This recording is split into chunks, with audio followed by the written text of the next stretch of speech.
Hello, my friends. So, if today's date, May the 6th, is your birth date, then this is a reading for you for this year.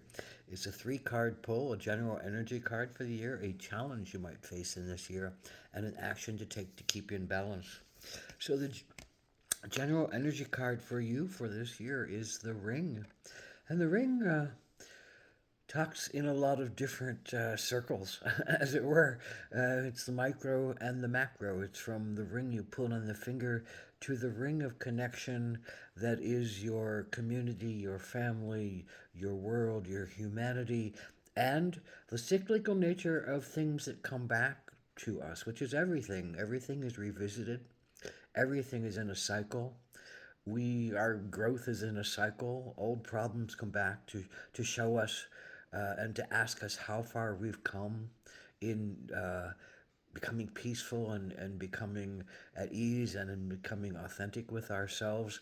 So the ring, this is a question about your connections, and do you have old rings with you that no longer hold a connection for you, but you're still keeping those rings solid and connected? Maybe you need to shuck those rings, but maybe you also need to accept some deeper rings of connection with somebody, with some community, with some philosophy, with some cycle of understanding that you're on your growth cycle, and keep being revisited, and your old challenges will keep coming back to you to ask you how far you've come in them and whether you've gone deeply into yourself to look at them to heal them.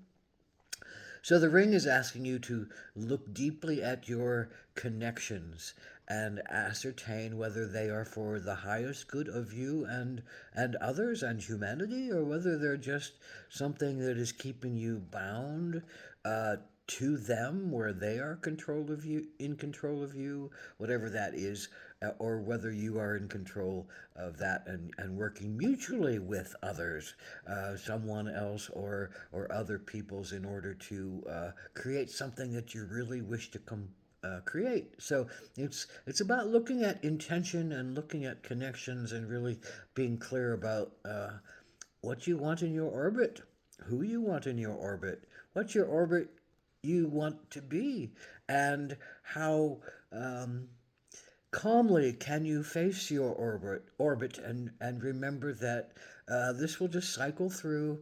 This will be another test some other day. Can you come to peace with it today? Can you be more at peace with things today?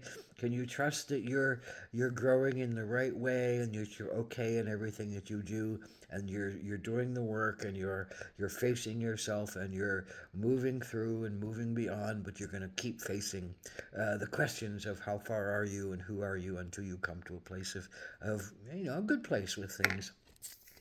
So the challenge for you this year is the Four of Pentacles. And I think the Four of Pentacles is about building a physical foundation, a physical structure that represents you, your work, your connections, your resources, your physical materials, your talents, your gifts.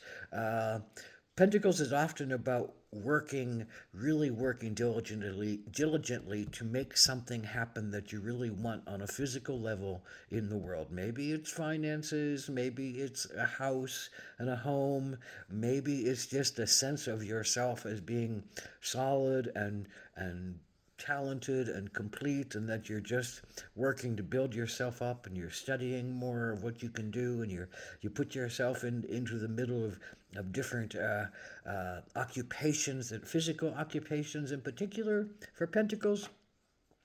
They're also, often could be, highly intelligent, and I'm not saying that. But Pentacles is often a hard card to talk about their emotions as well. So the challenge for you might be to talk about your emotions, for one.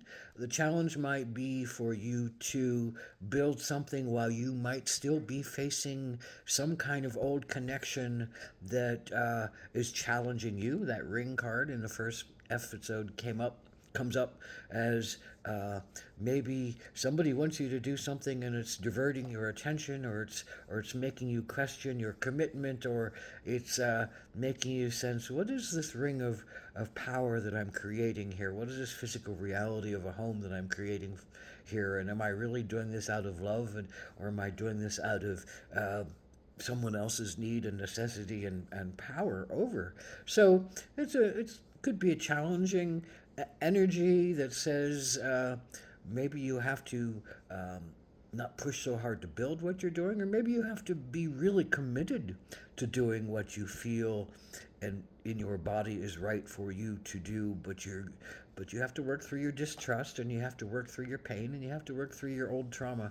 One of the senses I love about the Four of Pentacles is often about needing to face what you didn't get in your life, and actually face it and be sad about it and cry about it. Water in the background, cry about it so you can get over it and get on with your life and invite new things in. So maybe it's a looking backwards time to say, I'm still sad, I'm still angry, I still have emotions that I haven't completed, and I need to uh, help to heal some of those emotions before I can really progress forward. So, but it's a good place to do that. A Four of Pentacles is a good place to just, stop for a minute, take your inventory, feel your power, know that you're still very dynamic and you can build what you want to build, but maybe it's just not the right time to push it at this moment, and you have to look at the cycles of things that are coming in for you. And so, what's the action that you can take? Well, the blue heron. And the blue heron, I think, is that sense of self reflection. And again, water. And the blue heron is about, diving from a high vantage point, diving into the water to get their food. So, what are you willing to dive into the things that have that still feel painful to you?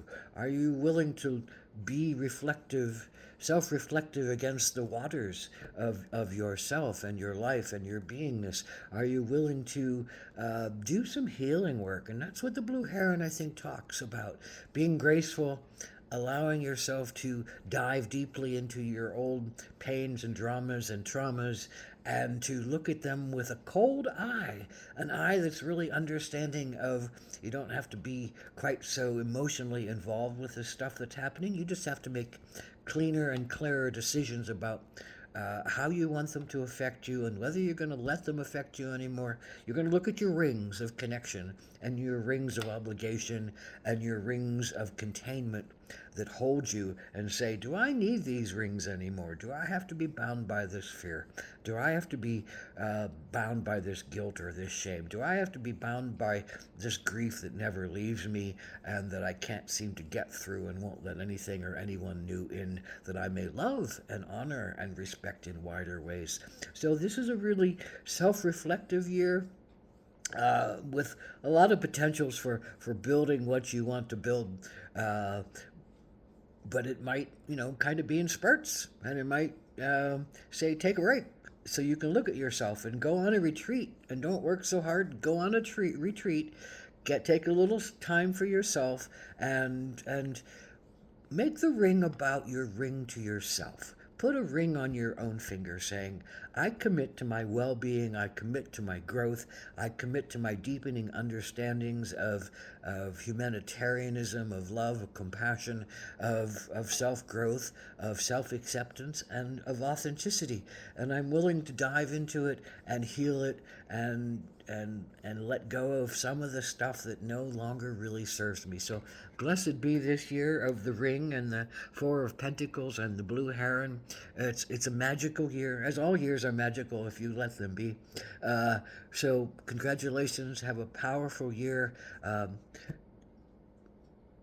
Blessings. Ahom Ataku Yasin.